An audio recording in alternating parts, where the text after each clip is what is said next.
Hello friends, welcome to my channel. आज हम बात करेंगे मोनोटोन सीक्वेंस। मोनोटोन सीक्वेंस क्या होते हैं, इससे पहले हम बात करेंगे मोनोटोनिकली इंक्रीजिंग सीक्वेंस। देखिए, मोनोटोन सीक्वेंस क्या होती है, जो सीक्वेंस मोनोटोनिकली इंक्रीजिंग हो और मोनोटोनिकली डिक्रीजिंग हो। आइदर वो मोनोटोनिकली इंक्रीजिंग होनी चाहिए और वो मोनोटोनिकली डिक्रीजिंग होनी चाहिए। अगर वो सीक्वेंस मोनोटोनिकली इंक्रीजिंग है तब भी उसको क्या बोलते हैं, मोनोटोन सीक्वेंस। अगर वो मोनोटोनिकली डिक्रीजिंग है तब भी हम उसको मोनोटोन सीक्वेंस बोलेंगे। और मोनोटोनिकली इंक्रीजिंग सीक्वेंस क्या होती है, उसकी डेफिनेशन पे हम बात करते हैं। पहले देखिए, अ सीक्वेंस ऑफ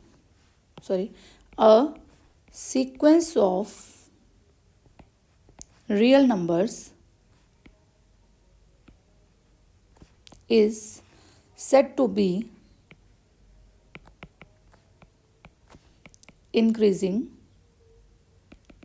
if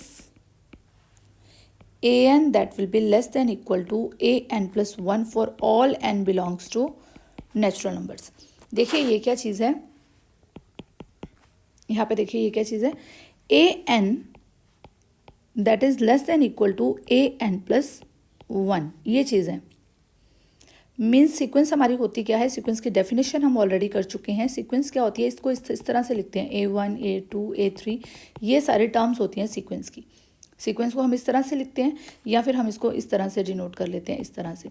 तो ये जो सीक्वेंस है, इसमें A1 A2 A3 A4 जो n है, ये क्या होता है, नेचुरल नंबर होता है यहाँ पे। तो अगर आपने सीक्वेंस की डेफिनेशन नहीं की है, प्लेलिस्ट का लिंक आपके पास डिस्क्रिप्शन बॉक्स में है, आप वहाँ से देख सकते हैं। ये देखिए कि जो an सीक्वेंस होती है, A1 A2 A3, इस तरह की सारी टर्म्स होती हैं। और मैं यहाँ पे ये चीज़ बोलती हूँ कि जो ये सारी टर्म्स होती हैं ना, A1 A2 A3, ये सारी टर्म्स होती हैं, अगर यहाँ पे A1 that is less than equal to A2 that is less than equal to A3 that is less than equal to A4, इस तरह से मेरी सीक्वेंस बन जाए, तो मैं इसको क्या बोलूँगी, मोनोटोनिकली इंक्रीजिंग सीक्वेंस। क्लियर। यहाँ पे देखिए, हम ड्रॉ करके देखते हैं, ये सीक्वेंस है।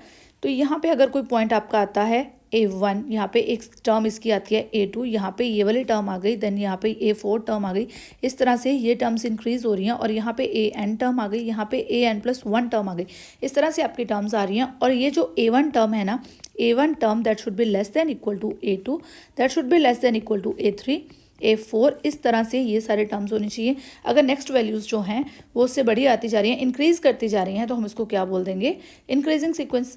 क्लियर है, मीन्स बहुत ही ईजी है। अगर नेक्स्ट वाली टर्म्स जो है इंक्रीज़ करती जा रही हैं सारे टर्म्स, तो हम इसको क्या बोल देंगे, ये वाली वैल्यू इंक्रीज़ कर रही है, ये इससे इंक्रीज़ कर रही है, उसके बाद ये इंक्रीज़ कर रही है, ये भी इंक्रीज़ कर रही है, तो हम इसको एग्जैक्टली बोल क्या देंगे, that is a increasing sequence. Clear.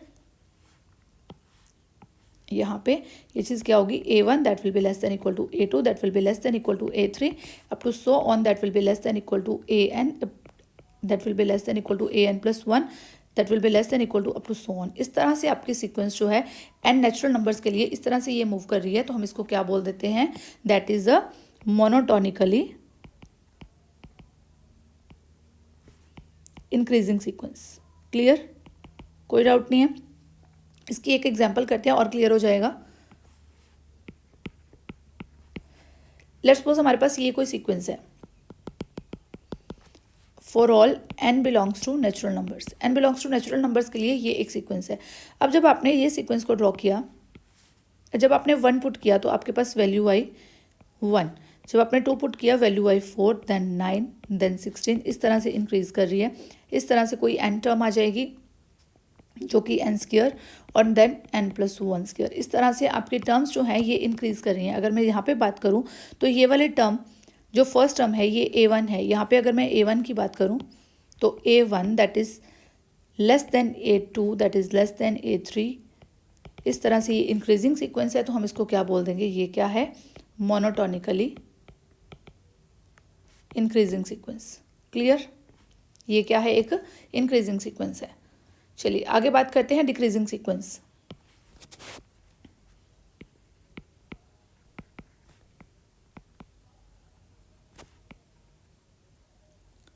Decreasing sequence क्या होती है, ये देखिए, a sequence of real numbers is said to be monotonically decreasing if an is greater than equal to an plus 1 for all n belongs to natural numbers. An that is greater than equal to an plus 1, that will be n belongs to natural number, so that will be a monotonically decreasing sequence. अब यहाँ पे ये चीज़ क्या होगी, same वैसे ही है। ये देखिए, यहाँ पे आपकी कोई टर्म है a1 a2 a3, इस तरह से इसकी सारी टर्म्स हैं, और ये है an, और यहाँ पे है एक टर्म आपकी an प्लस 1। अब अगर मैं a1 की बात करूँ that should be greater than a2, just उसके ऑपोजिट हो जाएगा a1 that should be greater than equal to a2 that should be greater than equal to a3, इस तरह से that should be greater than equal to an that should be greater than equal to an plus 1 up to so on. ये जो पूरे sequence है n natural numbers के लिए, इसकी वैल्यूज़ अगर कम होती जाएं, अब इसकी वैल्यू क्या है, इसकी वैल्यू a1 की वैल्यू जो है जो ग्रेटर है a2 से, मीन्स इसकी वैल्यू कम होती जा रही है, डिक्रीज़ करती जा रही है, तो हम इसको क्या बोल देंगे, डिक्रीजिंग सीक्वेंस। जो वैल्यूज़ इंक्रीज़ करती जाती हैं, जैसे ये सीक्वेंस है, यहाँ पे ये वैल्यूज़ अगर इंक्रीज़ करती जाती हैं तो हम इसको इंक्रीजिंग बोल देते हैं, अगर ये डिक्रीज़ करती जाती है तो हम इसको क्या बोल देते हैं, डिक्रीजिंग सीक्वेंस। क्लियर, बहुत ईजी सा कंसेप्ट है, क्लियर हो गया। देखिए इसकी भी एग्जाम्पल कर लेते हैं हम एक, बहुत सिंपल है, बस एक ही बात ध्यान में रखनी है, जो इंक्रीज़ करती जाती हैं वो इंक्रीजिंग सीक्वेंस है, और जो डिक्रीज़ करती जाती हैं वो डिक्रीजिंग सीक्वेंस है। जैसे 1/n की बात करें, ये एक एग्जांपल है मेरे पास, for all n belongs to natural numbers, for all n belongs to natural numbers. अब अगर मैं यहाँ पे सीक्वेंस की बात करूँ, 1 पुट करूँ तो मेरे पास 1 आ रहा है, then 1/2, then 1/3, then up to so on 1/n, 1/n plus 1, इस तरह से ये सारे नंबर्स आ रहे हैं मेरे पास। ठीक है, अब मैं 1 की बात करूँ, जब मैं इसको ड्रॉ करती हूँ रियल नंबर लाइन पे, मैंने इसको ड्रॉ किया तो 1 मेरा पॉइंट कहाँ पे है, यहाँ पे है। अगर मैं 1/2 की बात करूँ, that will be half of 1, तो ये यहाँ पे आ जाएगा 0.5। अगर मैं 1/3 की बात करूँ, वो यहाँ पे आ जाएगा। 1/4 की बात करूँ, वो यहाँ पे आ जाएगा। 1/5 की बात करूँ, यहाँ पे आ जाएगा। मीन्स इस तरह से ये सारे की सारी क्या हो रही है, डिक्रीज़ हो रही है। यहाँ पे ये रियल नंबर लाइन पे देखो तो ये डिक्रीज़ की साइड पे जा रही है, तो ये लाइन जो है यहाँ पे डिक्रीज़ कर रही है, तो मैं इसको क्या बोलूँगी, that is a decreasing sequence. तो इसको हम क्या बोल देंगे, decreasing sequence. A sequence which is either monotone increasing, a sequence which is either monotonically increasing और monotonically decreasing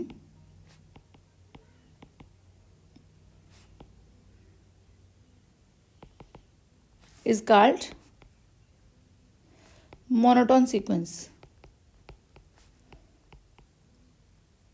ये चीज़ क्लियर हुई कि जो भी सीक्वेंस होगी, अगर वो मोनोटोनिकली इंक्रीजिंग है तब भी हम उसको क्या बोलेंगे, मोनोटोन सीक्वेंस। डिक्रीजिंग है तब भी वो क्या होगी, वो होगी मोनोटोन सीक्वेंस। ठीक है, मीन्स एक साइड पे उसको मूव करना पड़ेगा, ये नहीं है कि कभी इधर जा रही है कभी उधर जा रही है। जैसे लेट्स सपोज की बात कीजिए, आपके पास एक सीक्वेंस है -1⁻n, ये एक सीक्वेंस है। अब जब आपने वैल्यू पुट की 1 तो आपके पास आया -1, जब आपने वैल्यू पुट की 2 तो आपके पास आया 1, देन आपने वैल्यू पुट की 3 तो आपके पास आया -1, फिर आपने वैल्यू पुट की तो आपके पास आ गया 1। इस तरह से ये सीक्वेंस क्या कर रही है, ना तो ये इंक्रीज कर रही है ना ये डिक्रीज कर रही है। ये सीक्वेंस क्या है, ना ये मोनोटोनिकली इंक्रीजिंग है ना ही ये मोनोटोनिकली डिक्रीजिंग है। ठीक है ना, यहाँ पे देखिए मैं आपको एग्जाम्पल देके बताती हूँ।